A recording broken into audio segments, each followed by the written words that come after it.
사도신경으로 신앙 고백 드림으로 새벽 예배 시작합니다. 전능하사 천지를 만드신 하나님 아버지를 내가 믿사오며 그 외아들 우리 주 예수 그리스도를 믿사오니 이는 성령으로 잉태하사 동정녀 마리아에게 나시고 본디오 빌라도에게 고난을 받으사 십자가에 못 박혀 죽으시고 장사한 지 사흘 만에 죽은 자 가운데서 다시 살아나시며 하늘에 오르사 전능하신 하나님 우편에 앉아 계시다가 저리로서 산자와 죽은 자를 심판하러 오시리라. 성령을 믿사오며 거룩한 공회와 성도가 서로 교통하는 것과 죄를 사하여 주시는 것과 몸이 다시 사는 것과 영원히 사는 것을 믿사옵나이다. 아멘. 이 아침에 우리에게 주시는 하나님의 말씀은 느헤미야 8장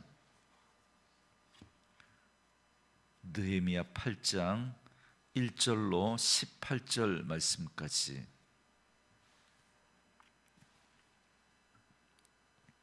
느헤미야 8장 1절에서 18절 말씀까지 한 목소리로 같이 읽습니다. 이스라엘 자손이 자기들의 성읍에 거주하였더니 일곱째 달에 이르러 모든 백성이 일제히 수문 앞 광장에 모여 학사 에스라에게 여호와께서 이스라엘에게 명령하신 모세의 율법책을 가져오기를 청하매 일곱째 달 초하루에 제사장 에스라가 율법책을 가지고 회중 앞 곧 남자나 여자나 알아들을 만한 모든 사람 앞에 이르러 수문 앞 광장에서 새벽부터 정오까지 남자나 여자나 알아들을 만한 모든 사람 앞에서 읽음에 뭇 백성이 그 율법책에 귀를 기울였는데 그때 학사 에스라가 특별히 지은 나무 강단에 서고 그의 곁 오른쪽에 선 자는 마띠자와 스마와 아나야와 우리야와 힐기야와 마세아요. 그의 왼쪽에 선 자는 부다야와 미사엘과 말기야와 하숨과 하스바다나와 스가랴와 무술람이라. 에스라가 모든 백성 위에 서서 그들 목전에 책을 펴니 책을 펼 때 모든 백성이 일어서니라. 에스라가 위대하신 하나님 여호와를 송축하며 모든 백성이 손을 들고 아멘 아멘 하고 응답하고 몸을 굽혀 얼굴을 땅에 대고 여호와께 경배하니라. 예수아와 바니와 세레바와 야민과 악굽과 사부대와 호디야와 마세아와 그리다와 아사랴와 요사밧과 하난과 블라야와 레위 사람들은 백성이 제자리에 서 있는 동안 그들에게 율법을 깨닫게 하였는데 하나님의 율법책을 낭독하고 그 뜻을 해석하여 백성에게 그 낭독하는 것을 다 깨닫게 하니 백성이 율법의 말씀을 듣고 다 우는지라. 총독 느헤미야와 제사장 겸 학사 에스라와 백성을 가르치는 레위 사람들이 모든 백성에게 이르기를 오늘은 너희 하나님 여호와의 성일이니 슬퍼하지 말며 울지 말라 하고 느헤미야가 또 그들에게 이르기를 너희는 가서 살찐 것을 먹고 단 것을 마시되 준비하지 못할 자에게는 나누어 주라. 이 날은 우리 주의 성일이니 근심하지 말라. 여호와로 인하여 기뻐하는 것이 너희의 힘이니라 하고 레위 사람들도 모든 백성을 정숙하게 하여 이르기를 오늘은 성일이니 마땅히 조용하고 근심하지 말라 하니 모든 백성이 곧 가서 먹고 마시며 나누어 주고 크게 즐거워하니 이는 그들이 그 읽어 들려준 말을 밝히 알미라. 그 이튿날 무성 백성의 족장들과 제사장들과 레위 사람들이 율법의 말씀을 밝히 알고자 하여 학사 에스라에게 모여서 율법에 기록된 바를 본즉 여호와께서 모세를 통하여 명령하시기를 이스라엘 자손은 일곱째 달 절기에 초막에서 거할지니라 하였고 또 일러스되 모든 성읍과 예루살렘에 공포하여 이르기를 너희는 산에 가서 감람나무 가지와 들감람나무 가지와 화석류 나무 가지와 종려나무 가지와 기타 무성한 나무 가지를 가져다가 기록한 바를 따라 초막을 지으라 하라 한지라. 백성이 이에 나가서 나뭇가지를 가져다가 혹은 지붕 위에 혹은 뜰 안에 혹은 하나님의 전뜰에 혹은 수문 광장에 혹은 에브라임 문 광장에 초막을 짓되 사로잡혔다가 돌아온 회중이 다 초막을 짓고 그 안에서 거하니 눈의 아들 여호수아 때로부터 그날까지 이스라엘 자손이 이같이 행한 일이 없었으므로 이에 크게 기뻐하며 에스라는 첫날부터 끝날까지 날마다 하나님의 율법책을 낭독하고 무리가 이레 동안 절기를 지키고 여덟째 날에 규례를 따라 성회를 열었느니라. 아멘. 오늘은 함께 읽으신 느헤미야 8장 1절에서 18절 말씀을 중심으로 수문 앞 광장 사경회라는 제목의 말씀으로 잠시 은혜를 나누겠습니다. 예루살렘 성벽을 재건함으로써 느헤미야는 사명을 완수했습니다. 그렇지만 느헤미야와 이스라엘 백성들에게는 아직도 해결되지 않은 답답함이 있었습니다.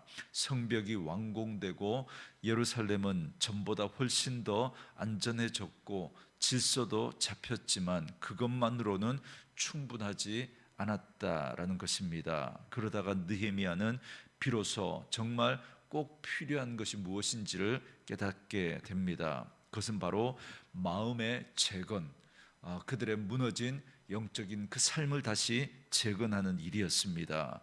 이스라엘 백성들의 마음을 회복하는 것이야말로 가장 필요한 일이다라는 걸 깨닫게 됩니다. 여러분, 그야말로 하나님 앞에 진정한 부흥은 바로 우리의 마음이 다시 회복되는 것입니다. 참된 부흥은 외적인 것에 있지 않습니다. 우리가 흔히 교회 건물이 커지고 사람들의 숫자가 늘어나는 것을 부흥이라고 우리가 생각하지만, 여러분, 진정한 부흥은 바로 마음의 문제이고 내적인 변화를 말하는 겁니다. 물론 내적 변화가 오게 되면 반드시 외적인 결과로 이어지게 됩니다. 그러나 외적인 것만 보고 그걸 부흥이다, 우리 그렇게 말하면 안 됩니다. 느헤미야와 이스라엘 백성들은 지금 성벽을 재건했습니다. 외적으로는 그럴듯하게 갖추었습니다. 그러나 진정한 부흥, 마음의 부흥이 필요하다라는 사실을 그들은 깨닫게 된 겁니다. 그래서 이스라엘 백성들은 모여서 그야말로 부흥회를 열게 됩니다. 성벽은 재건되었지만 그보다 더 중요한 마음을 재건하는, 하나님을 향해서 무너져 버렸던 그들의 마음을 다시 회복하는 일을 위해서 그들은 부흥회를 열게 된 겁니다. 이때 아주 중요한 사람 한 명이 등장하는데요, 1절에 보면 그는 바로 학사 에스라입니다. 우리가 이미 에스라의 말씀을 통해서 보았지만 제사장이면서 율법 학자인 에스라는 14년 전에 2차 포로 귀환 때 고국으로 돌아왔습니다. 그는 백성들을 말씀으로 가르쳤지만 혼자서는 역부족이었습니다. 그러다가 3차 포로 귀환 때 느헤미야가 예루살렘으로 돌아오게 되지 않습니까? 이 느헤미야가 오게 되니까 이제 이 에스라가 혼자는 역부족이었는데, 그런데 함께 사역을 하면서 사역의 열매를 맺을 수 있게 된 겁니다. 유대 백성들은 이제 수문 앞 광장에 모여서 학사 에스라를 부릅니다. 그들은 에스라에게 모세의 율법책을 가져오라고 요청합니다. 그들은 이제 말씀을 사모했고 말씀 듣기를 간절히 원했습니다. 여러분, 이스라엘 백성들은 지금까지 혼신의 노력을 다해서 성벽을 그 성전을 건축하고 또 성벽을 건축했습니다. 그러나 그것으로는 부족하다라는 것을 깨닫게 되었습니다. 우리에게 정말로 필요한 게 있는데 그것은 바로 하나님의 말씀이구나라는 사실을 그들이 깨닫게 된 거죠. 오늘 우리들도 마찬가지입니다. 우리는 저마다 각기 자기의 인생을 살아가면서 자기 인생의 성을 쌓습니다. 좋은 학교에 진학하고 또 좋은 직업을 얻고 좋은 집도 사고, 그렇게 저마다의 인생을 세워 나가고자 노력을 합니다만, 그러나 거기에 인생의 참된 부흥이 여러분 일어나지는 않습니다. 그래서 이스라엘 백성들은 율법책을 가져오기를 청합니다. 우리는 지금 성경을 몇 권씩이나 집에 가면 다 가지고 있지만, 당시에는 개인이 성경을 소유할 수가 없었습니다. 워낙에 책이 귀한 시대였기 때문에 일반 백성들이 성경을 가지고 있는다는 건 꿈도 꿀 수 없는 그런 시대였습니다. 그렇기 때문에 성경 말씀을 들을 수 있는 유일한 시간은 이렇게 함께 모일 때입니다. 그래서 그들에게 예배 시간에 성경을 봉독하는 그 시간이 얼마나 소중한 시간인지 모릅니다. 그래서 3절에 보면 새벽부터 종오까지 율법책을 읽습니다. 그때 백성들은 그 말씀에 귀를 기울입니다. 얼마나 이 시간이 소중하고 그들이 사모했으면 이렇게 오랜 시간을 말씀에 집중하고 그 말씀을 읽고 들었겠습니까? 그리고 5절에 보면 에스라가 책을 펴자 백성들이 자리에서 일어납니다. 하나님의 말씀에 대한 경외심을 잘 드러내는 대목이죠. 그때 에스라가 하나님을 송축하자 백성들은 아멘, 아멘을 외치면서 양손을 들고 얼굴을 땅에 굽혀 경배합니다. 얼마나 그들이 하나님의 말씀을 사모했는지를 잘 보여주는 대목입니다. 그리고 7절에 보면 이때 또한 중요한 역할을 한 사람들의 명단이 나옵니다. 예수아를 비롯한 13명의 사람들과 레위인은 에스라가 선포한 말씀의 의미를 백성들에게 깨닫도록 설명해 줍니다. 말씀은 단지 읽는 것이 목적이 아닙니다. 깨닫는 것이 목적이죠. 우리는 성경 통독을 몇 번이나 했느냐, 이게 큰 자랑거리가 되기도 합니다. 여러분, 정말 대단한 일이고 정말 자랑할 만한 일이죠. 물론 성경을 열심히 읽는 것은 칭찬할 일이고 권장할 일임에 틀림없습니다. 그러나 그렇게 성경을 읽는 것도 중요하지만 더 중요한 것은 그 읽은 말씀을 깨닫는 것입니다. 그래서 우리가 그 말씀을 묵상하는 거죠. 여러분, 읽는 것을 통해서 우리가 성경의 큰 숲을 우리가 보고 또 그 말씀을 묵상하면서 그 말씀 속에 담겨있는 하나님의 마음을 구체적으로, 특별히 오늘 내 삶에서 어떻게 그 말씀으로 하나님이 우리에게 말씀하시는지를 듣는 것이 중요합니다. 여러분, 우리가 성경을 깨닫게 되면 두 가지 반응이 나타납니다. 오늘 본문에도 그 모습이 나오는데요. 여러분, 9절에 보면 백성이 율법의 말씀을 듣고 다 우는지라 이렇게 말합니다. 그들은 말씀을 듣고 눈물을 흘렸습니다. 말씀을 듣고 눈물을 흘렸다는 게 여러분 무슨 의미겠습니까? 물론 하나님의 그 은혜에 감사해서 눈물을 흘릴 수도 있지만, 무엇보다 여러분 말씀을 들으면서 그들이 울었던 이유는 그 말씀을 듣고 깨달으면서 자기 안에 있는 죄가 깨달아졌기 때문입니다. 그래서 하나님 앞에 회개의 눈물을 흘렸던 거죠. 하나님의 말씀대로 하나님의 그 마음을 우리가 모르고 하나님의 뜻과 상관없이 살아왔던 자신의 그 모습들이 드러나게 되니까 그게 너무 부끄럽고 너무 안타까운 거예요. 그래서 하나님 앞에 눈물을 짓게 되는 겁니다. 여러분, 이것이 얼마나 필요한 눈물입니까? 여러분, 신약 성경 고린도후서 7장에 보면 하나님의 뜻대로 하는 근심은 후회할 것이 없는 구원에 이르게 하는 회개를 이루는 것이요 세상 근심은 사망을 이루느니라 이렇게 말씀합니다.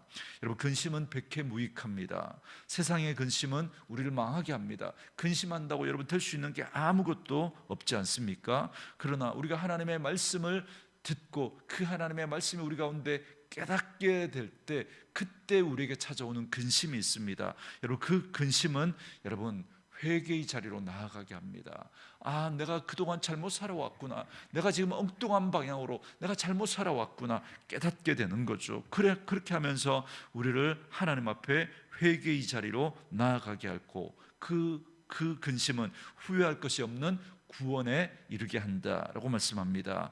여러분, 우리에게 바로 이 근심이 필요합니다. 하나님의 말씀을 읽고 그 하나님의 말씀을 깨닫게 될 때, 그때 찾아오는 그 근심은 진정 후회할 것이 없는 그런 인생을 살아갈 수 있게 하는 것이죠. 그래서 우리는 더욱더 말씀을 가까이 하고 읽고 듣고 깨닫는 데 힘써야 합니다.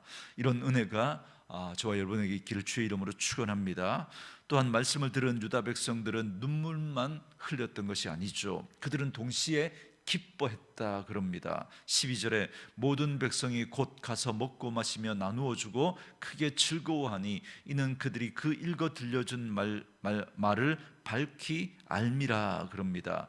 그들은 지금 기뻐하고 있습니다. 왜냐하면 말씀을 밝히 알았기 때문입니다. 그렇다면 도대체 그들은 말씀을 통해서 무엇을 밝히 알았습니까? 바로 그들을 향한 하나님의 구원 계획이 무엇인지, 하나님의 사랑이 어떠한 사랑인지, 하나님의 은혜가 어떻게 우리 가운데 오늘도 임하고 있는지 그 말씀을 들을 때 깨닫게 된 거죠. 그래서 그 말씀을 통해서 참 소망을 갖게 되었기 때문에 그들은 기뻐하고 있습니다.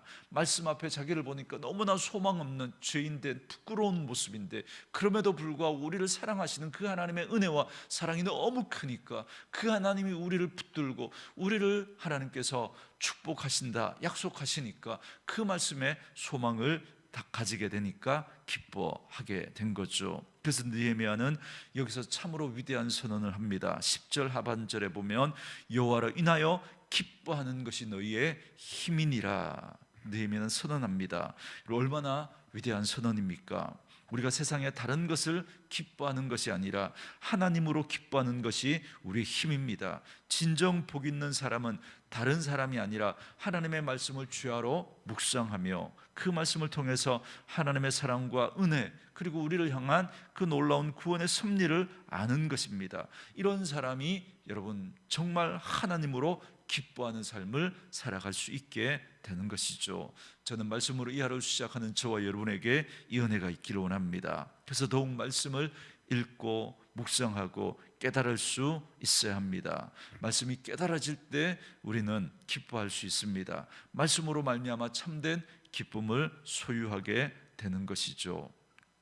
그리고 이렇게 이스라엘 백성들은 말씀을 통해서 참된 부흥을 경험했습니다. 그들은 말씀을 듣고 울며 회개하며 말씀을 듣고 하나님으로 말미암아 기뻐했습니다. 그리고 거기서 끝난 것이 아니라 18절에 보면 그들은 하루만 그렇게 한 것이 아니고요, 초막절의 첫날부터 끝날까지 일주일 내내 말씀에 귀를 기울인 겁니다. 이것이야말로 진정한 부흥, 진정한 변화의 시작입니다. 그러므로 우리가 간절히 힘써야 할 것은 다른 것이 아니라 말씀으로 돌아가는 것입니다. 그것이 우리의 삶과 가정과 교회, 그리고 나아가 이 사회와 나라와 민족이 참된 부흥으로 나아가는 길입니다. 그러므로 우리는 더욱 말씀을 붙잡고 말씀에 귀를 기울이며 주야로 그 말씀을 묵상함으로 하나님을 기뻐하는 삶, 참된 부흥을 경험하며 살아가는 저와 여러분 되어줄 수 있기를 주의 이름으로 축원합니다. 우리 주신 말씀 묵상하시면서 이 찬양 함께 들으시며 기도하는 시간 갖겠습니다.